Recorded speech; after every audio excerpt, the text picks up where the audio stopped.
तो बेटा गेट 2024 में जैसे कि आप लोगों ने देखा था, बहुत सारे गलत क्वेश्चंस थे, एम्बिग्यूअस क्वेश्चंस थे।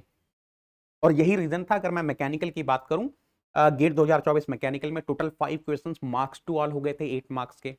और ये जो गलत क्वेश्चंस हैं, एम्बिग्यूअस क्वेश्चंस हैं, ये पीछा छोड़ ही नहीं रहे। गेट 2024 के बाद अब एचपीसीएल 2024 में भी भर भर के गलत क्वेश्चंस हैं, एम्बिगस क्वेश्चंस हैं। मैं एक एक करके सारे क्वेश्चंस का डिस्कशन करूंगा। और आप प्लीज इस वीडियो को ज्यादा ज्यादा शेयर करना, ताकि जिनको ऑब्जेक्शन करना है वो ऑब्जेक्शन कर पाए, उसके साथ साथ ये एचपीसीएल की एग्जामिनेशन कमेटी तक भी पहुंच जाए। देखो, एक ये क्वेश्चन है टीडीएस, टीडीएस इक्वेशन के ऊपर। मतलब जिसने भी सोचा बहुत अच्छा सोचा कि चलो टीडीएस इक्वेशन के ऊपर क्वेश्चन फ्रेम करते हैं। बट एक प्रॉब्लम कर दी। प्रॉब्लम ये कर दी कि यहां पर ये नहीं बताया कि बीटा क्या है, के क्या है। भाई जो टीडीएस इक्वेशन है वो कुछ इस तरीके से है। अगर मैं आपके सामने लिखूं, TDS is equal to CV D T plus T, numerator में आता है volume expansivity divided by denominator में आता है isothermal compressibility T small B. अब ये है, this is the TDS equation. अब प्रॉब्लम यह है कि उन्होंने क्वेश्चन में बताया ही नहीं है कि बीटा क्या है, के क्या है। अगर वो लिख देते तो ये क्वेश्चन बहुत बढ़िया क्वेश्चन हो जाता। अब यहां पे देखो, देखते ही समझ में आ रहा है कि भाई पहला वाला ऑप्शन नहीं हो सकता, क्योंकि यहाँ पे डी वी होना चाहिए था। और ये भी समझ में आ रहा है कि भाई तीसरा वाला नहीं हो सकता। अब कंफ्यूजन है दूसरे वाले ऑप्शन में और चौथे वाले ऑप्शन में। भाई अगर अगर बीटा वॉल्यूम एक्सपेंसिविटी है और के आइसोथर्मल कंप्रेसिबिलिटी है तो चौथा वाला सही है। और अगर के वॉल्यूम एक्सपेंसिविटी है और बीटा आइसोथर्मल कंप्रेसिबिलिटी है तो दूसरा वाला सही है। अब ये कंफ्यूजन क्यों होती है? क्योंकि यार देखो, वॉल्यूम एक्सपेंसिविटी और आइसोथर्मल कंप्रेसिबिलिटी के कोई स्टैंडर्ड नोटेशंस है नहीं। Different different standard text books में डिफरेंट डिफरेंट नोटेशंस यूज किए गए हैं। फॉर एग्जांपल सॉन्टैग में अगर आप देखोगे, सॉन्टैग में उसने वॉल्यूम एक्सपेंसिविटी को अल्फा से रिप्रेजेंट किया है और आइसोथर्मल कंप्रेसिबिलिटी को बीटा टी से रिप्रेजेंट किया है। ऑन द अदर हैंड अगर आप मॉरन एंड सपीरो में देखोगे तो उसने वॉल्यूम एक्सपेंसिविटी को बीटा से रिप्रेजेंट किया है और आइसोथर्मल कंप्रेसिबिलिटी को के से रिप्रेजेंट किया है। अगर मैं सेंजल की बात करूं तो सेंजल ने वॉल्यूम एक्सपेंसिविटी को बीटा से रिप्रेजेंट किया है और अल्फा से रिप्रेजेंट किया है आइसोथर्मल कंप्रेसिबिलिटी को। तो यहां पे बहुत कंफ्यूजन है। अगर वो सिर्फ एक ऐसा लिख देते इस क्वेश्चन में कि भाई जो बीटा है वो वॉल्यूम एक्सपेंसिविटी है और जो के है वो आइसोथर्मल कंप्रेसिबिलिटी है, तो बहुत बेहतरीन क्वेश्चन बन गया था ये। अब क्योंकि ये कंफ्यूजन है तो इसका ऑब्जेक्शन 100% होना चाहिए। और आप ये स्क्रीनशॉट लगा सकते हो कि डिफरेंट डिफरेंट बुक्स में डिफरेंट डिफरेंट नोटेशंस हैं। ये रहा आपके सामने सॉन्टैग का, ये रहा आपके सामने मॉरन सपीरो का, और ये रहा आपके सामने सेंजल का। ठीक है, अब देखो, अल्फा उसने आइसोथर्मल कंप्रेसिबिलिटी के लिए यहां पर यूज किया है। अब मैं कौन सा नोटेशन यूज करता हूं? मैं नोटेशन यूज करता हूं वॉल्यूम एक्सपेंसिविटी के लिए अल्फा और आइसोथर्मल कंप्रेसिबिलिटी के लिए बीटा टी। अब मेरा ये नोटेशन यूज करने का रीजन अलग है। मैं के क्यों नहीं यूज करता हूं कहीं पर भी? क्योंकि ऑलरेडी आपने जब फ्लूइड मैकेनिक्स पढ़ा था तो वहां पे बल्क मॉडुलस के लिए के यूज कर लिया है, तो फिर कंफ्यूजन होता है। तो इसलिए मैं के यहां पर यूज नहीं करता हूं। तो ये आप क्लेम कर सकते हो, ऑब्जेक्ट कर सकते हो कि यहां पर उन्होंने नहीं बताया है कि भाई वॉल्यूम एक्सपेंसिविटी क्या है और आइसोथर्मल कंप्रेसिबिलिटी क्या है। एक ये दूसरा क्वेश्चन है, for a flat plate in a study incompressible flow which of the following statements about boundary layer thickness is generally correct? अब यहां पे ना इन्होंने ये वर्ड के साथ खेल लिया, जनरली बोल दिया। तो यह सेकंड वाला सही है, सेकंड वाला सही है। The boundary layer thickness increases with increasing distance from the leading as of the plate and depends on the Reynolds number. बिल्कुल, अगर मैं लैमिनार बाउंड्री लेयर की बात करूं तो आपको पता है ना, लैमिनार बाउंड्री लेयर में जो डेल एक्स होता है, boundary layer thickness, it is directly proportional to X by root over R E X. तो यस, जैसे जैसे एक्स इंक्रीज होगा as we are going away from the leading edge, boundary layer thickness बढ़ेगी and कहीं ना कहीं ये depend कर रही है आर ई एक्स पर भी। बट जो तीसरा वाला ऑप्शन है ये भी तो सही लग रहा है ना, the boundary layer thickness decreases with increasing Reynolds number. मान लो अगर मैं रेनॉल्ड्स नंबर इंक्रीज कर दूं, Reynolds number are E X का क्या फार्मूला होता है एक बार देख लेते हैं। आर ई एक्स का फार्मूला होता है rho U infinite X by mu. तो यहां से आर ई एक्स क्या आ गया, U infinite X by nu. तो यार मान लो मैं यू इनफाइनाइट बढ़ा दूं या फिर मैं काइनेमेटिक विस्कोसिटी कम कर दूं जिसकी वजह से क्या हो कि आर ई एक्स बढ़ जाए। तो जैसे जैसे आर ई एक्स बढ़ेगा एट ए गिवन लोकेशन, मैं एक्सचेंज नहीं कर रहा हूं, मैं एट ए गिवन लोकेशन की बात कर रहा हूं, at a given location can you feel जैसे जैसे आर ई एक्स बढ़ेगा डेल एक्स विल डिक्रीज। बिल्कुल, विदाउट चेंजिंग लोकेशन अगर मैं यू इनफाइनाइट बढ़ाऊं या फिर काइनेमेटिक विस्कोसिटी कम कर दूं तो किसी पर्टिकुलर लोकेशन पर क्या होगा, आर ई एक्स बढ़ जाएगा, और अगर आर ई एक्स बढ़ेगा तो डेल एक्स कम हो जाएगा। तो कहीं ना कहीं तीसरा वाला ऑप्शन भी सही है, the boundary layer thickness decreases with increasing Reynolds number. तो इसका कहीं पर कंसीडरेशन है नहीं, दूसरा वाला तो सही है, उसमें कोई डाउट नहीं है ना।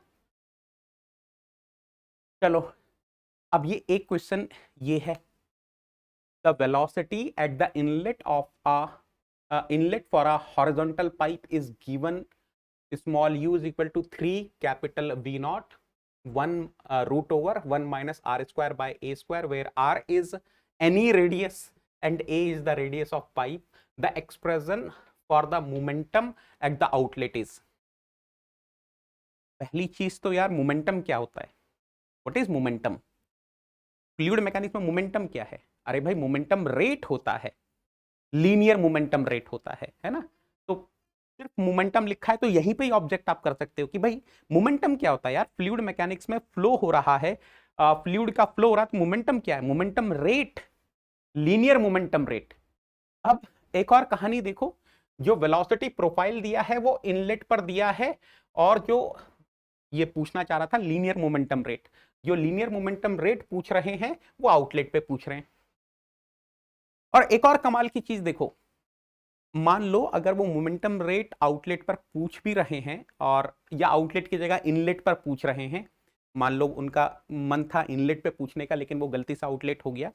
तो अब एक और चीज देखो, इनलेट पर जब पूछ रहे हैं तो ऑफ कोर्स पूरे पाइप के लिए पूछ रहे होंगे, यहां पर आर कैसे आ गया, it should be a no, जब आप लिमिट सब्सटीट्यूट करोगे तो ए आना चाहिए। एक्चुअली में देखो ये क्वेश्चन कैसे सॉल्व होना था मैं बता भी देता हूं आपको। स्मॉल यू गिवन है 3 capital B naught root over 1 minus small R square by small A square. तो आप एक छोटी सी स्ट्रिप लोगे है ना, छोटी सी स्ट्रिप लोगे, उस पर मास फ्लो रेट निकालोगे, फिर मोमेंटम रेट निकालोगे, तो जो स्मॉल मोमेंटम रेट आएगा वो कुछ ऐसा आएगा, स्मॉल मास फ्लो रेट रो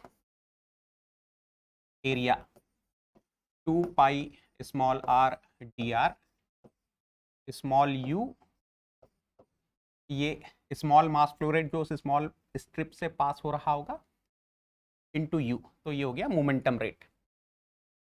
और अगर आपको total momentum rate passing through the section निकालना है तो आप इंटीग्रेट करोगे 0 टू ए, ये हो जाएगा 2 pi rho small U square R D R, है ना, ऐसा आ जाएगा। तो 2 pi rho will be coming out 0 to A small U square, तो ये हो जाएगा 9 बी नॉट का square 1 minus small R square A square R D R, तो ये बाहर आ जाएगा। तो momentum rate, linear momentum rate कितना हो जाएगा, 9 दूनी 18 18 पाई बी नॉट का स्क्वायर, और यहाँ पर जब आप इंटीग्रेट करोगे तो पहले इस r को अंदर भेज दो, r minus R cube by square, integrate करोगे तो r square by 2 minus R cube का हो जाएगा r power 4 by 4 a square, limit हो जाएगी 0 से a। तो p is equal to linear momentum rate is equal to 18 pi v naught का स्क्वायर, और यहां पर आ जाएगा a स्क्वायर बाय 4, है ना। तो ये 4.5, तो लीनियर मोमेंटम रेट जो है 4.5 पाई रो भी है ना, रो डाल दो, pi rho B not square A square, this is the answer, linear momentum rate at inlet, जो कि उन्होंने यहां पर दिया है 4.5 pi rho V not square A square आना चाहिए अगर वो पूरे इनलेट के लिए बात कर रहे हैं। तो इस क्वेश्चन में एम्बिग्यूटी है, इसको आप चैलेंज कर सकते हैं, इसको आप ऑब्जेक्ट कर सकते हैं। 4.5 pi rho, 4.5 pi rho V not square A square, यहां पर इन्होंने आर में दिया है। अब ये क्वेश्चन है, which of the following is are the assumptions of Fourier's law of heat conduction. Actually में ये ना, मतलब इन्होंने अपने मन से ही Fourier law of heat conduction बना दिया है। जो Fourier law of heat conduction है वो कुछ इस तरीके से होता है, small Q dot N heat flux in N direction is equal to minus का के एन दो टी बाय 2n। अब इन्होंने पता है क्या किया है, इन्होंने जिस Fourier law of heat conduction के अजम्पशंस पूछे उन्होंने पता है कैसे लिखा है, इन्होंने ऐसा लिख दिया, माइनस का Q dot X is equal to, या एन ही लिख लो, इन्होंने जिसके लिए पूछा है माइनस का K delta T by delta N. आपने पढ़ा होगा ना, जब प्लेन वॉल के लिए हम पढ़ते हैं Q dot X is equal to minus का K delta T by delta X. Actually ये इस वाली इक्वेशन के लिए पूछ रहे हैं कि इस इक्वेशन को लिखने के लिए क्या क्या अजम्पशंस हैं। But again I am saying this is not the main Fourier law of heat conduction. भाई ये है आपका main Fourier law of heat conduction, जो कि बोलता है कि heat flux in N direction will be directly proportional to temperature gradient in N direction. ये है। फिर अगर टेम्परेचर लीनियरली वेरी कर रहा है, if the temperature is varying linearly, तब जाके हम इस d T by d N को delta T by delta N लिख सकते हैं, provided temperature is varying linearly and temperature is varying only in N direction, है ना।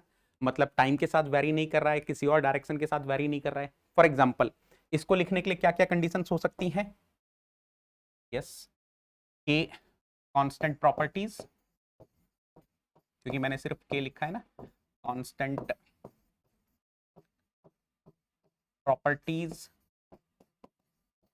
1D in bracket x direction, steady state heat conduction without heat generation,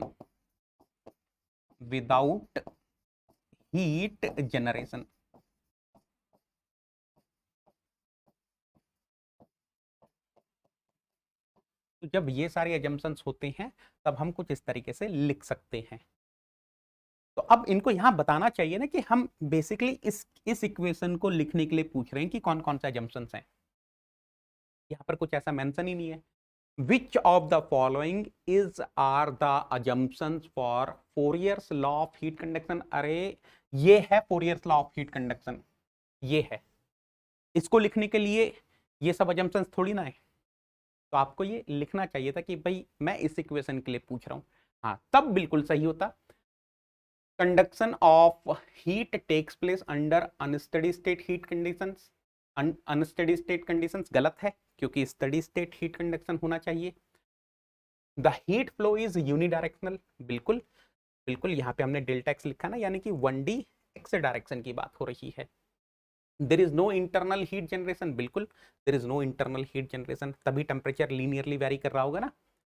तो again this question is having ambiguity. In MLT system the dynamic viscosity is represented by, मतलब इससे बड़ा blunder तो कुछ हो ही नहीं सकता आंसर की में। आपको पता है ना यार, ये तो मतलब इसमें मैं क्या बताऊं, आपको पता है dimension of dynamic viscosity is ML-1 T-1, हर कोई करवाता है क्लास में, हर कोई बताता है। तो ML-1 T-1 यानी कि एक्चुअली ये गलत आंसर की दी है, आंसर की मस्ट बी सी। ये क्वेश्चन आया है। अब ये आपका इंटेलेक्चुअल का क्वेश्चन है, जरा ध्यान से देखो। Option 1 and option 3 both are exactly same. भाई ये कैसे पॉसिबल है कि चार अलग अलग ऑप्शन भी नहीं दे पा रहे हो आप लोग। Husbands father sister, husbands father sister. अब देखो, एक तो ये हुआ कि बहुत सारे ऐसे क्वेश्चंस हैं जो कि, और ये मैंने केवल आपको अभी थर्मल फ्लूइड के दिखाए हैं, डिजाइन में मैन्युफैक्चरिंग में भी काफी क्वेश्चंस हैं जिनमें एम्बिग्यूटी है। एक तो ये था कि क्वेश्चन काफी एम्बिग्यूटी वाले थे, गलत क्वेश्चंस थे। उसके साथ साथ बहुत सारे क्वेश्चंस ऐसे थे जो आप बिना कैलकुलेटर के सॉल्व नहीं कर सकते। अब जैसे एक ये क्वेश्चन है, अब यहाँ पे टर्बुलेंट बाउंड्री लेयर आएगा, उसके लिए आपको कैलकुलेशन करनी है, डेल की बहुत मुश्किल है ना। ये क्वेश्चन है, फिन का क्वेश्चन कैसे करोगे? अगर मान लो आप बहुत ही ज्यादा सिंप्लीफाई करना चाहो और इसको मान लो आप थोड़ी देर के लिए, मतलब जस्ट फॉर कैलकुलेशन पर्पस, अगर आप इसको इनफाइनाइटली लॉन्ग फिन मानो, तो √H⁻P कैसे निकालोगे आप लोग? ये क्वेश्चन काफी लंबी कैलकुलेशन है, बिना कैलकुलेटर के पॉसिबल ही नहीं है। ये क्वेश्चन आया था, यहां पर अगेन पावर 4 तक जाएगा, है ना, पावर 4 तक। अरे भाई T1 की पावर 4 माइनस T2 की पावर 4 करोगे ना, तो वो कैसे करोगे बिना कैलकुलेटर के? तो यार मतलब कुल मिला के जो मुझे समझ में आ रहा है कि पेपर बनाते टाइम ना अब एक रिक्वायरमेंट है कि थोड़ा सीरियसली पेपर को बनाया जाए। और मैं, मेरी हम्बल रिक्वेस्ट है कि यार जब भी कोई भी ऑर्गेनाइजेशन अगर पेपर बना रहा है तो please please please give most utter most importance to the selection of questions and then उसकी जो आंसर की है, थोड़ा सा इसको हमको, अब टाइम आ गया है कि इसको ना एक थोड़ा सा सीरियसली हमको कंडक्ट करनी है सारी चीज़ें। क्योंकि बहुत सारे बच्चे हैं, बहुत सारे एस्पिरेंट्स हैं, बहुत सारे लर्नर्स हैं जो मतलब दिन रात मेहनत कर रहे हैं, तो कहीं ना कहीं उनको प्रॉब्लम होती है। बाकी आई एम वेरी हैप्पी कि यार क्वेश्चंस, जो थियोरेटिकल क्वेश्चंस हैं, जो कुछ प्रॉब्लम्स हैं, डायरेक्टली नोट से हैं। जब मैंने इस क्वेश्चन को देखा यार, मैं तो बहुत खुश हो गया, मैं बहुत खुश हो गया, क्योंकि ये वो पहला वर्ड है जिससे मैं थर्मोडायनामिक्स का पूरा कोर्स स्टार्ट करता हूँ, है ना। जो मैं 150 घंटे की थर्मोडायनामिक्स पढ़ाता हूँ, उसमें जो सबसे पहला वर्ड मैं यूज करता हूँ वो ये है थर्मी। काफी लोग जो डिटेल में नहीं पढ़ के गए उनको काफी प्रॉब्लम भी होगी कि ये भाई थर्मी क्या दे दिया। बट ये देखो, जब मैं क्लास में पढ़ाता हूँ तो सबसे पहले मैं यही बताता हूँ कि जो थर्मोडायनामिक्स है ये दो ग्रीक वर्ड से मिलकर बना है, थर्मी एंड डायनामिक्स। थर्मी का मतलब होता है हीट, डायनामिक्स का मतलब होता है पावर। तो उसने वही पूछ लिया कि बताओ भाई ये जो ग्रीक वर्ड है थर्मी, इसका क्या मीनिंग है। तो बेटा यही ब्यूटी है कि जब आप डिटेल में पढ़ के जाते हो ना, तो वो कहीं से भी क्वेश्चंस पिक करना चाहे, आएंगे नोट से ही, आएंगे नोट से ही। बहुत सारे क्वेश्चन है, मतलब जो नोट्स आए जो मैंने देखे। यहां पर देखो, लीनियर वेलोसिटी प्रोफाइल के लिए वो मोमेंटम थिकनेस पूछा था, del/6, ये रहा, डायरेक्ट नोट से है। Euler number, yes, ratio of pressure force to inertia force, EU is equal to FP/FI। और मैंने ये भी बताया था कि सेम इसी आइलर नंबर से रिलेटेड एक और चीज है, एक और नंबर है cavitation number. The heat exchanger in which cold fluid remains at a constant temperature while temperature of hot fluid gradually decreases from inlet to outlet is called evaporator। मैंने यहाँ क्लियरली लिखा है, in boiler and evaporator cold fluid undergoes phase change। In case of turbulent boundary layer the velocity distribution, देखो मैंने लिखा था power law velocity profile, और यहां मैंने क्लियरली बताया है most accepted value of n is 7, और इसको हम बोलते हैं 1/7 पावर लॉ वेलोसिटी प्रोफाइल। ये मैंने बताया था कि टर्बुलेंट फ्लो के लिए इस पावर लॉ वेलोसिटी प्रोफाइल को भी यूज किया जाता है। इंटरकूलर पूरा क्लास में समझाया हुआ है कि दो कंप्रेसर के बीच में इंटरकूलर किस तरीके से काम करता है।